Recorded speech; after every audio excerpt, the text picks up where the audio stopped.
cet atelier, il est vraiment technique. Aujourd'hui, pour la première journée, nous aurons 3 communications. La première, c'est le cas juridique sur les compétences propres des communes. La seconde communication, c'est sur le référentiel des offres de services publics communaux. Et la troisième communication, c'est la proximité des offres de services publics communaux. Mais il faut remarquer qu'après cette série de communications, on va organiser une foire où les communes vont présenter les bonnes pratiques en termes d'offres de services aux citoyennes et citoyens.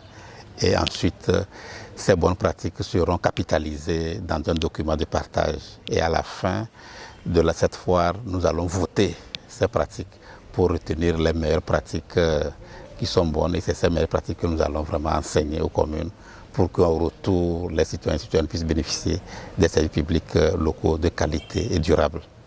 Quand vous prenez un état civil, aujourd'hui, on ne veut pas que le citoyen qui vient déclarer une naissance soit en contact avec ceux-là qui établissent la naissance. Déjà, quand tu arrives, il y a un service d'accueil et on te réfère à des services où tu veux. Et là, ça permet aussi d'éviter les fraudes et c'est beaucoup plus la transparence. Et cela permet aussi d'engranger beaucoup de recettes au niveau des communes.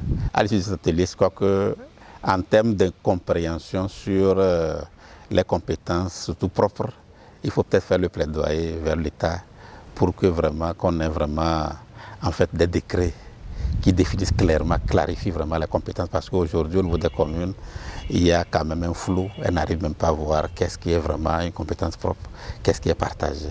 Donc il faut que peut-être l'État, le gouvernement puisse vraiment clarifier sur toutes ces compétences. Au-delà de ça, les communes, beaucoup ont la volonté de faire mieux.